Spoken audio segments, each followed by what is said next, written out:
तो कुछ जगह चुनाव हो चुके हैं, कुछ जगह चुनाव चल रहे हैं और लगातार देश में चुनावी माहौल बना हुआ है। तो मैंने अपनी लाइफ में जो अपनी पहली वोटिंग करी थी वो करी थी 2011 में, तकरीबन 13 साल पहले। और अब जिस तरह से फिर से देश में चुनाव होने जा रहे हैं, जो लोग पहली बार चुनाव में हिस्सा लेने वाले हैं या पहली बार वोटिंग करने वाले हैं, जो कई साल से लोग वोटिंग भी कर रहे हैं, आज सबसे बड़ा कंफ्यूजन और सबसे बड़ा चैलेंज ये हो गया है कि यार अपना नेता हम चुने तो कैसे चुने। ऐसा क्या ज्ञान गणित हो या इस तरह का क्या कैलकुलेशन हो या कौन सा पैरामीटर हो कि हम ये समझ पाए कि हमें किसे चुनना और किसे नहीं चुनना। कई बार तो लोग आज इंटरनेट की वजह से, टीवी चैनलों की वजह से, न्यूज चैनलों की वजह से और इतनी सारी बातें को चुन चुके होते हैं कि वो इतने भ्रमित और कंफ्यूज होते हैं कि आखिर हम किस सरकार को चुने या किसे अपना वोट दें। लेकिन देखिए, मेरा क्या पर्सपेक्टिव है या मेरा क्या मानना है या मैं किस तरह से सोचता हूँ, मैं अगर इसके बारे में थोड़ा सा डिस्कस आपसे करूँ तो देखिए, आप कोई सरकार अगर आप बना रहे हैं तो देखिए, सरकार कोई कंपनी नहीं है, कोई बिजनेस नहीं है, कोई ऑर्गेनाइजेशन नहीं है जिसकी ब्रांडिंग हो या जिसे एक ब्रांड की तरह प्रस्तुत किया जाए या जिसमें प्रॉफिट और लॉस देखा जाए। ये कोई बिजनेस नहीं है। सरकार की जिम्मेदारी होती है कि भैया देश को सुचारू रूप से चलाया जाए, देश की सुरक्षा का पूरा ख्याल रखा जाए, देश में कानून व्यवस्था किस तरीके से चल रही है इसका पूरा ध्यान रखा जाए, एजुकेशन को लेकर, हेल्थ को लेकर, डेवलपमेंट को लेकर, इंफ्रास्ट्रक्चर को लेकर, इन सब चीजों को लेकर देश में क्या चल रहा है, ये एक तरह की जिम्मेदारी होती है। और जब भी कोई आप देखा होगा कि आपके पास कोई वोट मांगने आता है या चुनाव में जिस तरह से लोग प्रचार करते हैं, तो उनका हमेशा ये कहना होता है कि वो आपकी सेवा करना चाहते हैं, उनमें सेवा भाव है या वो लोग है आपके सेवक है, वो निस्वार्थ भाव से आपकी सेवा करना चाहते हैं। लेकिन हकीकत में ऐसा होता नहीं।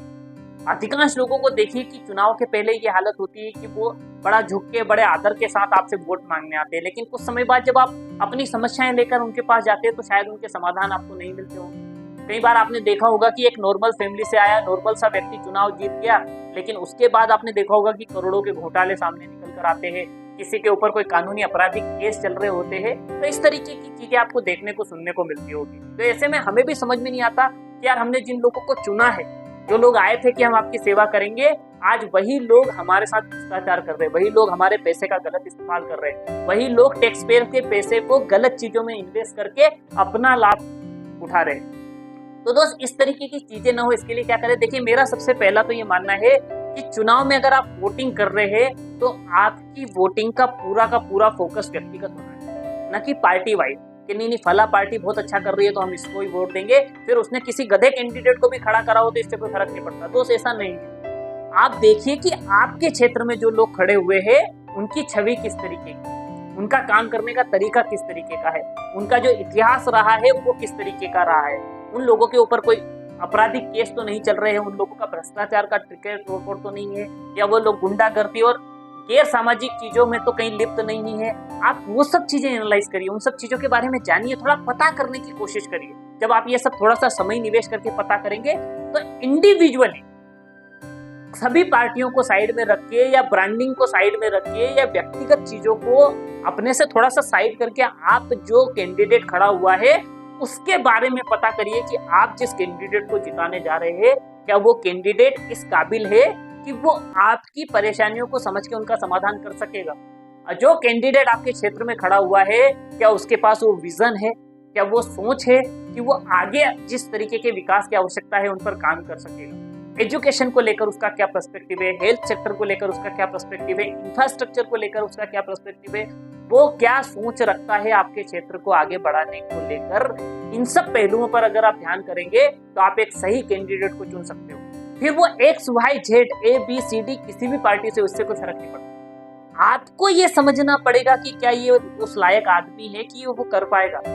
ये तो पता चले कि आपने किसी एक व्यक्तिगत पार्टी को लेकर, या आपका माहौल उस तरीके का है, या आपको सपोर्ट उस पार्टी से है, या फिर आपके परिवार वाले शुरू से उस पार्टी को वोट डाल रहे हैं, बोल के आपने वोट तो दे दिया, लेकिन बाद में पता चला कि यार ये तो भ्रष्टाचार कर रहा है, इसके ऊपर तो कई सारे आपराधिक मामले चल रहे हैं, इसके साथ के जो लोग हैं वो तो गुंडागर्दी कर रहे हैं, ये तो सिर्फ अपने अपने वालों को काम दिला रहा है, बाकी लोग भाड़ में जाए, इससे कोई फर्क नहीं पड़ता। ये व्यक्तिगत फायदे के बारे में ज्यादा सोचता है। अब आपने किसी पार्टी पे फोकस करके वोटिंग तो कर दी, लेकिन इन सब परेशानियों से आपको जूझना पड़ रहा है। कई सारे क्षेत्र ऐसे जहाँ पर मैंने देखा है कि लोगों ने किसी पार्टी विशेष को लेकर वोटिंग तो कर दी, पर जिसको उन्होंने बनाया था या जिसको उन्होंने अधिकार दिए थे वो आदमी तो कभी पलट कर आया ही। कभी उसने जानने की कोशिश ही नहीं करी कि वो वहाँ उसके क्षेत्र में किस तरीके की समस्याओं से लोग जूझ रहे हैं और उनके समाधान के लिए क्या कदम उठाए। वो कभी प्रयासरत दिखा ही नहीं, उसने कभी कोशिश ही नहीं करी कि आपकी समस्याओं का समाधान हो सके। तो सबसे पहली चीज तो व्यक्तिगत आप ये चीज देखिए कि आपका जो कैंडिडेट है वो किस तरीके का आदमी है, कैरेक्टर उसका कैसा है, आपराधिक मामले उसके ऊपर कितने हैं, भ्रष्टाचार को कितना महत्व देता है, किस तरीके का आदमी है, उसको व्यक्तिगत जाकर वोटिंग डालो। वो फिर किसी भी पार्टी का हो, अच्छा आदमी है तो वो कोई ना कोई 2 कौड़ी का अच्छा काम जरूर करेगा। ये पहला पर्सपेक्टिव होना चाहिए। दूसरी सबसे बड़ी बात कि आज हम यही नहीं समझ पा रहे हैं, न सरकार ये बात समझ पा रही है, न हम ये समझ पा रहे हैं कि असल में किस आदमी को किस चीज की आवश्यकता है। यहाँ तक कि अगर मैं तो सरकार से भी इस बात को कहूंगा कि सरकार भी ये बात नहीं जान पा रही है कि किसे जरूरत है और किसे देना है।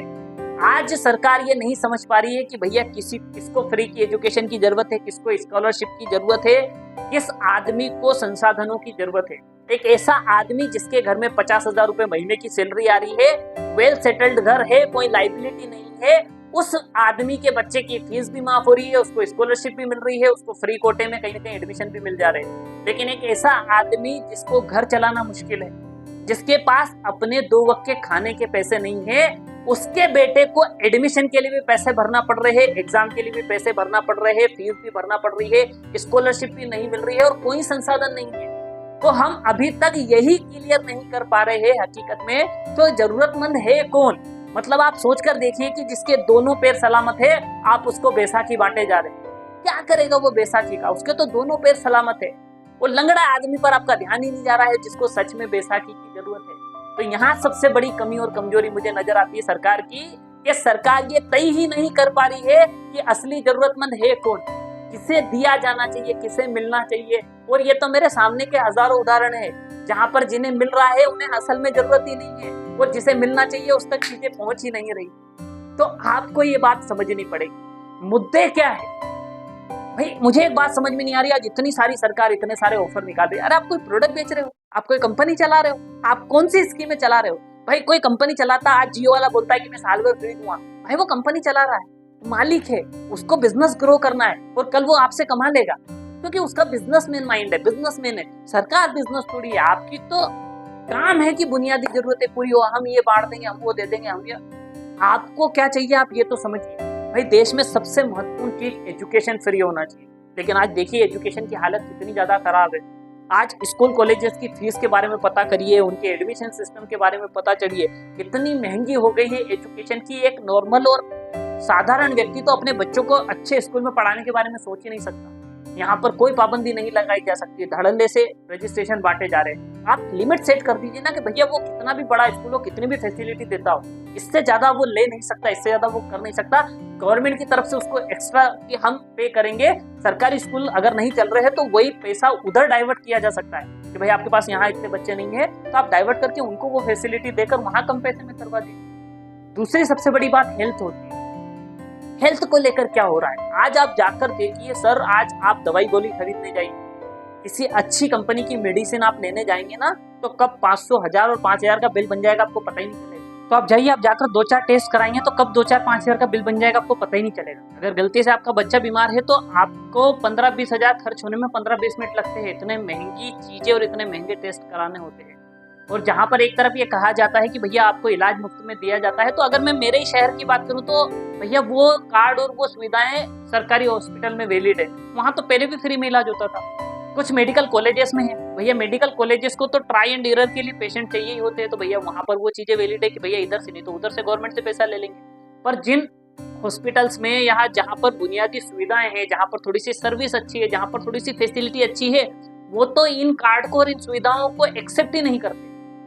तो आप जब कह रहे हो कि हमने ये सुविधाएं दी तो नीचे स्टार लगाइए और बोलिए कि भैया शर्तें लागू, या बताइए कि भैया यहाँ वैलिड है, यहाँ वैलिड नहीं है, हमने बस इन क्षेत्रों में दी, इन क्षेत्रों में नहीं दी। आप तो कह देते हो कि भैया सबको ये सुविधाएं मिल रही है। आप रियलिटी जाकर चेक तो करिए कि 90% सुविधाओं में बेहतर फैसिलिटी वाली जगह तो वो वैलिड ही नहीं होती। वो वैलिड उन जगह पर होती है जहाँ पर पहले भी व्यक्ति धक्के खाकर चीजें तो इस्तेमाल करता ही था। आज इंश्योरेंस इतना महंगा हो गया है कि व्यक्ति 15,000 रुपए का, अगर 15-20 हजार रुपए का उसका मेडिक्लेम आ रहा है तो 15-20 हजार रुपए अगर उसके खर्च नहीं हुए तो उससे कभी कभी ऐसा लगता है कि मैं घाटे में हूँ, इससे अच्छा तो मैं बीमार हो जाता।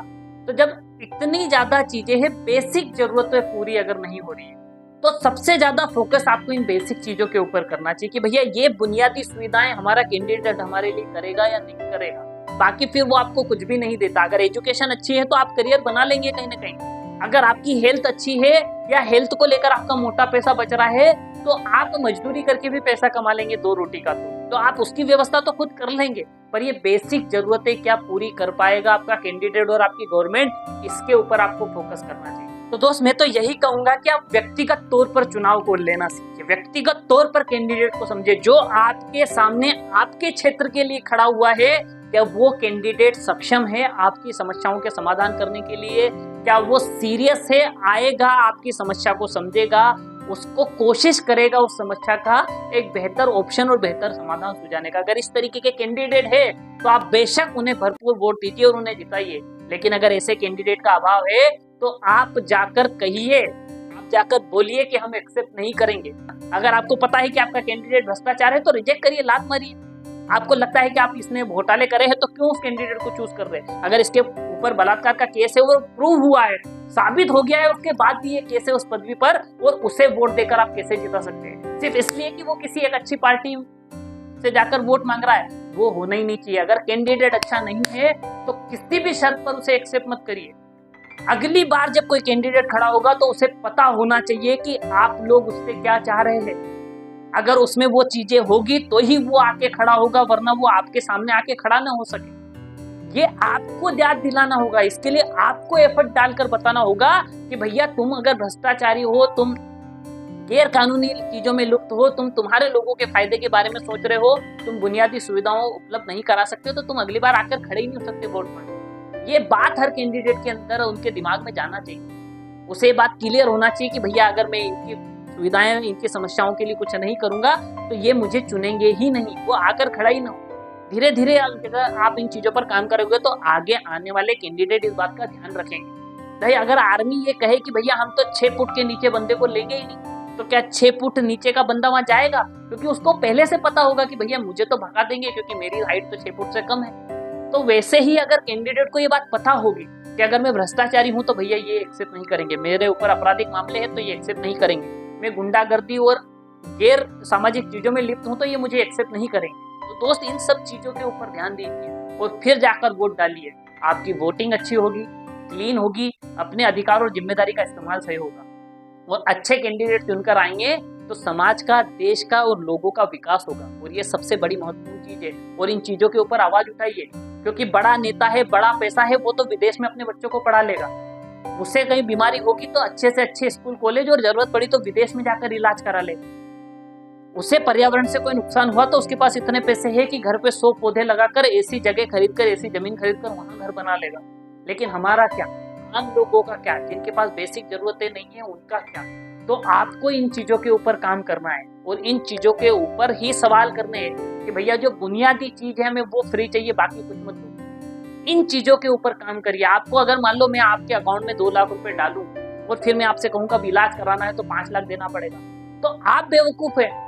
आप ये बेवकूफी कर रहे हैं कि इलाज आपका 5 लाख का फ्री में होना चाहिए था, आपको 1 लाख देकर आपसे 4 लाख और आपके पॉकेट के निकाल दिए। आपसे कहा गया कि आपको हर महीने में 10,000 रुपए डालूंगा, लेकिन आपके बच्चे की फीस आपको 25,000 रुपए महीना भरना पड़ेगी। तो भैया तुम तो 15,000 रुपए के घाटे में हो, तुमको लग रहा है कि 10,000 अकाउंट में आ रहे, तुम बेवकूफ हो और इसीलिए बेवकूफ बनाए जा रहे हो। दोस्त वो बुनियादी चीजों के ऊपर काम करिए और ये उनका काम है। इसके लिए ही आप टैक्स देते हैं, इसके लिए ही लोग टैक्स देते हैं। और आप ये मत सोचिए कि आप टैक्स पेयर नहीं है। भैया इनडायरेक्ट टैक्स हर आदमी भरता है। हर आदमी, जब आप एक चड्डी खरीदते हो, आप एक बनियान खरीदते हो, आप एक तेल का पाउच खरीदते हो, आप दाल खरीदते हो, आप चावल खरीदते हो, आप कुछ भी देश में से खरीद रहे हो तो आपके एक टैक्स का हिस्सा गवर्नमेंट तक जाता है। आप ये मत सोचिए कि आप टैक्स पेयर नहीं है। इनडायरेक्ट टैक्स तो देश का हर नागरिक पे करता है, तो उसकी भी आवाज उठाने की बनती है कि भैया, क्योंकि एक तरह से वो भी कुछ न कुछ कंट्रीब्यूशन कर रहा है, खाली नहीं बैठा है। तो दोस्त वोट जरूर करिए, अपनी जिम्मेदारी का फायदा जरूर उठाइए। दोस्त कुछ बेसिक चीजें थी जिनके ऊपर मैंने बात करी।